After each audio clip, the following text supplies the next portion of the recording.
Hey guys, and welcome back to part 4 of the manual mapping series.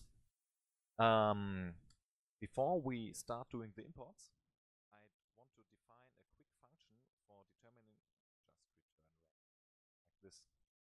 Actually, let's put this in one line of code, as I can. Red. Easy. So, let's get into the import section.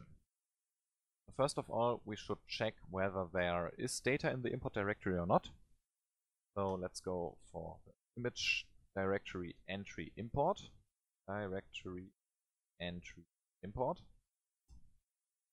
And check the size member. If the size member is 0, we don't care about it. If the size member is not 0, we have to do some imports. And basically all DLLs have imports. So let's grab the image import descriptor, p-import descriptor, separate cast image import descriptor, and of course, like the relog directory, it's relative to the base address. The optional header, data directory, image directory, entry import dot virtual address. So now we can loop through the import descriptor.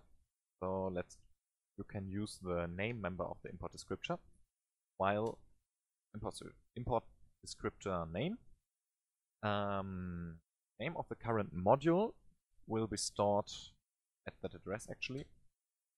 Git cast char base plus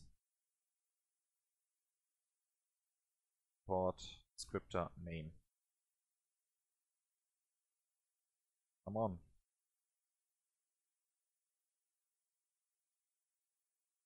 Oh, maybe should put a name for the variable. Asset module. So now asset module contains the name of the current module we are loading. For example, kernel 32 or NTDLL or user 32, whatever. So let's actually load the import. Now we have to use our function pointers we declared here. Actually close this. LoadLibrary a asset module. And it's important that you use the functions we defined here at the beginning of the shellcode and not the normal LoadLibrary. This will crash your code. This will work. Pretty simple. Now we have to declare some other types. A thunk reference, pointer, base, and add the pointer to the first thunk, original first thunk actually, and we'll also need a pointer to the function reference, thuncref.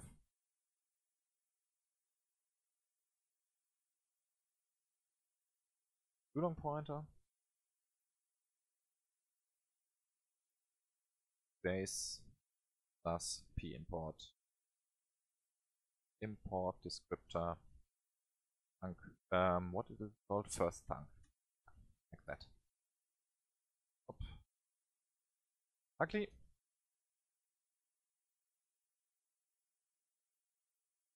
And yeah, perfect. So now we can, actually we have to add another little check.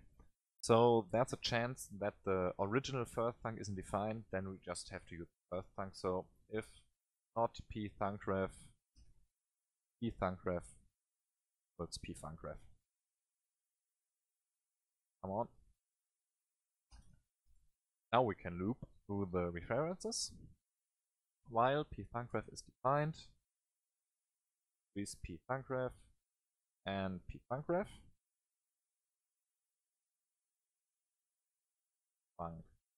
That. So there are two ways of for the import to be stored. It can be by function name or by ordinal number. You maybe already encountered this, but you can load functions by the names like proc address, library,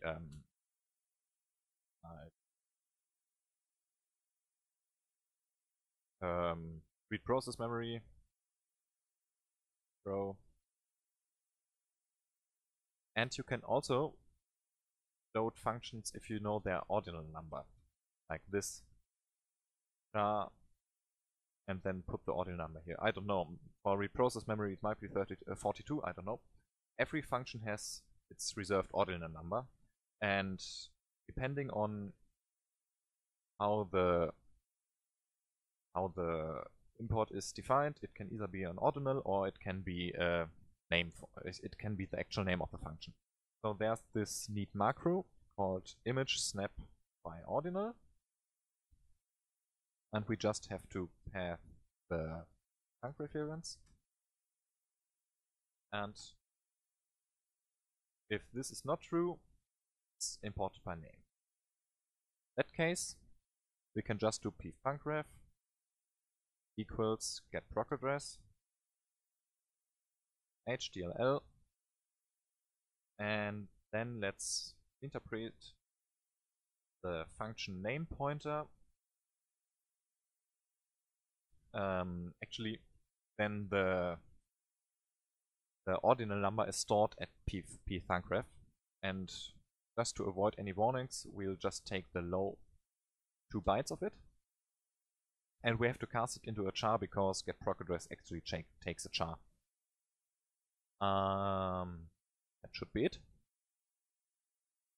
And for the import by name, things are a little bit more complicated because now we have to actually grab a pointer to the image import by name structure, like this.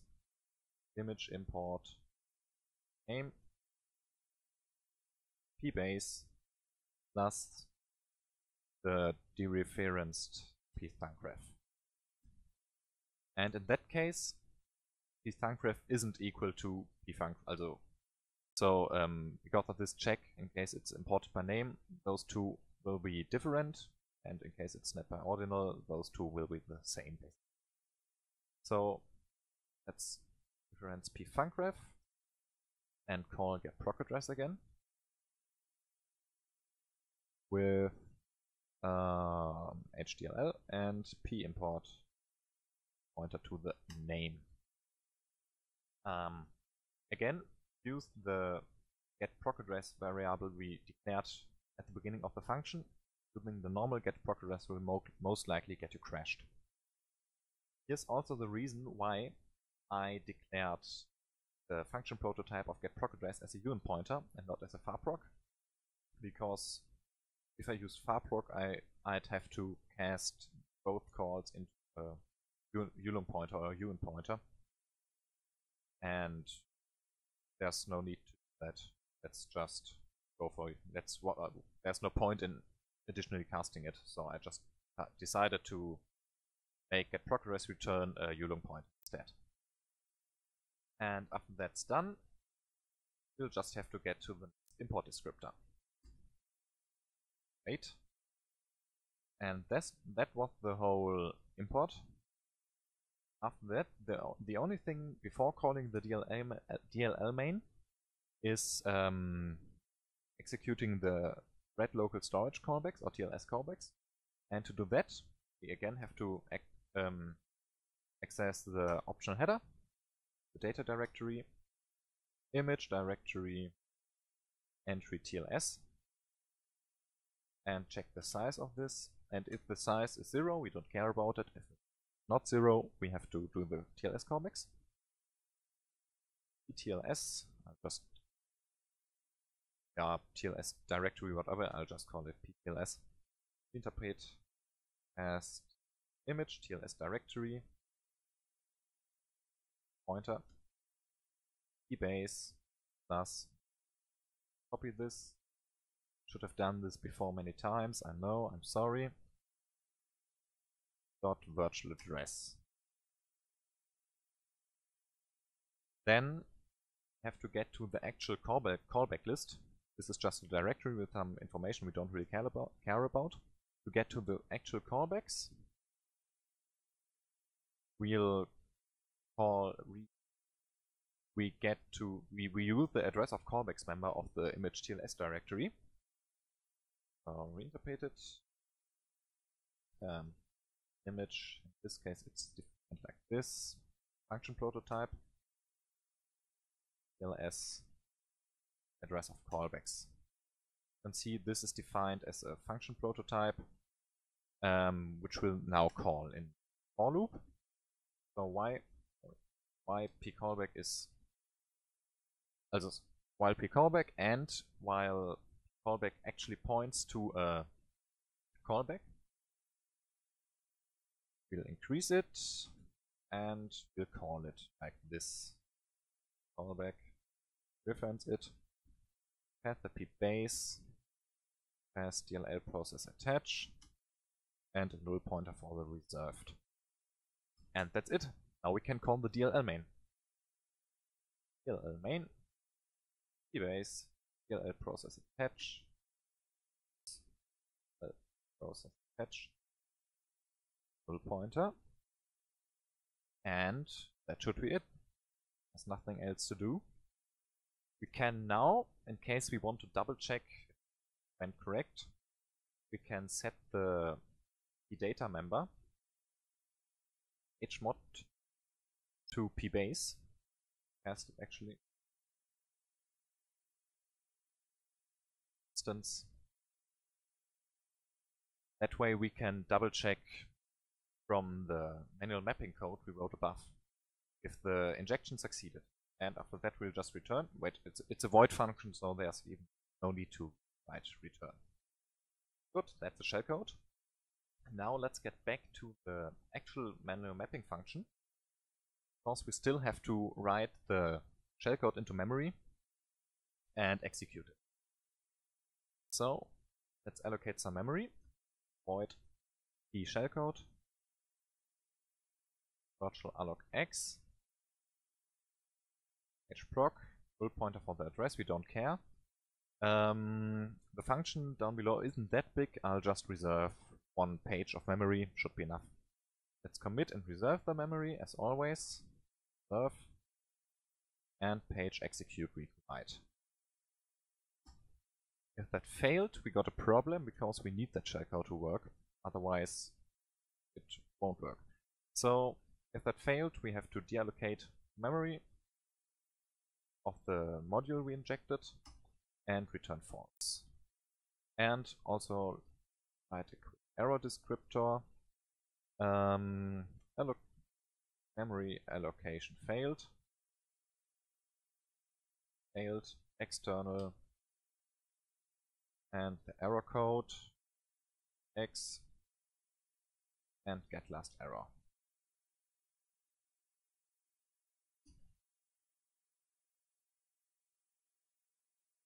So, oh, there's one important step I forget. As you can see here, we used the pdata member as base address and also to store the actual data we need for the manual mapping function. That means we have to write the pdata member to the beginning of the module. So write process memory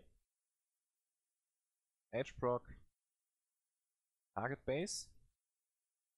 As buffer we path, what did I call it? Data.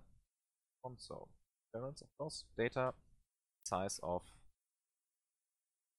data, null pointer. And I won't error check this one because there's absolutely no reason for it to fail. We already allocated the memory and we already wrote to it, so it definitely works. Now we can create a new thread. So handle hthread equals create remote thread. hproc null pointer null for the stack size. We have to pass the p shellcode we just remember to we just allocate it to a LPthread start routine. And the parameter will be pbase. No creation threads, we also don't care about the thread ID. And this should, in theory, run our code. So here's an error. Why? pbase isn't defined, sorry. Of course, ptargetBase. So if hthread is invalid, we'll just stuff before. We also have to deallocate or release the memory allocated for the shellcode. Right here. Oh, I completely forgot to put this. Nice. Same for here. So if you call virtual3 or virtual3x with memory release, the size doesn't matter because it'll just release the whole page, the whole pages which were allocated at the base address. If you use memDecommit, you have to actually define the size of the read you want to decommit. Yeah, let's change the error description. Thread creation failed.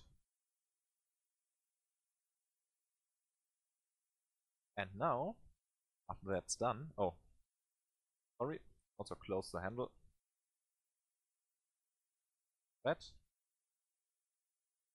And we can return true. So now we can check if the stuff is working. So yeah guys, it's Future Boy on here. And of course I'm a fucking idiot and did some mistakes. So first of all, go to the manual mapping function and make sure there's an exclamation mark here. It's not pshellcode. Then I also forgot one here in front of ptargetBase. Definitely has to be one too. Down here as well. And some minor fixes in the main. I've actually forgot to pass the error to printf here. Same for here. And the most important thing I fucked up is that I forgot to actually copy the PE header into the target process. Sorry about that. Let's quickly fix that. And just do it here. Or let's do it here when we write the data. So instead of doing this, we will actually, let's do this, let's remove that, and before we delete the source data, let's do memcopy to psource data, and the source will be data and size of data. And now let's do write process memory. Sorry, I forgot to pass it by reference. Write process memory, hproc, target base. The buffer will be psource data again. The size will be hex 1000 bytes because the first 1000 bytes are be reserved for the headers. And yeah, null pointer. Now the header get copied properly. Another thing, I mentioned that we need a string length function. That was total bullshit. I was thinking of the GH injector. We don't need it. Just don't care about it. Good. Let's go back to the main. For debugging purposes, I changed the process name to manual mapping tutorial that we just inject in our own executable basically. And I've moved the test.dll to my desktop, so I'm currently injecting C users Conrad desktop test.dll x68 exe. Yeah, turns out I completely forgot to actually copy the shellcode into the target process. So let's quickly do this. Write process memory hproc shellcode, and the buffer will be the address of our function. So shellcode. Size, yeah, go for 1000 bytes again. So after this has finished, we can we still have to deallocate the memory of the shellcode.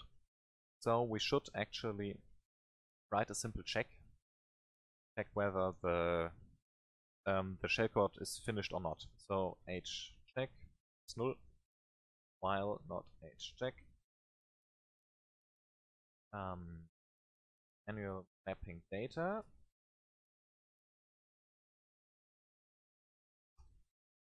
Process manual hproc.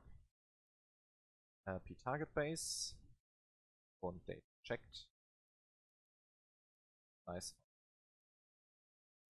Checked. And a null pointer. And if or let's just do hcheck equals data checked dot hmod, because at the end of this function we set hmod to the base address, so it should be non-zero. And if that, let's just add a little sleep here. 10 should be enough. And if that's done, we can then virtual x on the target process hproc p shellcode 0, and that should be it. So let's actually run the code. And perfect. So this is the code of the test DLL I injected. It's just a function. It just performs some functions, some console shouts, some read process memory stuff, some random stuff basically. And it also tells us that it was loaded at 10000 and so on. So now let's try the same thing for 64 bits. Change this to a 64 and let's run it. Actually that won't work because I'm an idiot. Change this to 64 as well. Run it. And it's working perfectly fine. So one last thing. In the first tutorial, in the first part of the tutorial, I mentioned that you should change some settings. I forgot that you should change this to all configurations. Also here, all platforms. And then you can actually change the URC to admin and the linker to incremental linking. If you don't want it, you can also disable debug information, etc. and the multiply thing. So that way it gets saved for all configurations. You now compile this, make sure you're in release mode, and make also sure that the DLL and the process and the injector and the target process are all 64-bit or 60-bit. It won't work if one is 64 and the other one isn't. Then stuff will just get messy and it will most likely crash. Good. I hope you learned something from this tutorial. The source code I wrote here will be linked in the description. If you have any questions, visit guideattacking.com. I won't be answering comments here because obviously I'm not the owner of the channel, and also because it's kind of annoying to talk about code in YouTube comments. On the forum we have a great community who will help you with most of your problems, and most importantly we have syntax highlighting in the forum. That means if you post code with the C++ tags, it will get formatted and shown like this code, unlike in YouTube comments. Okay, see ya!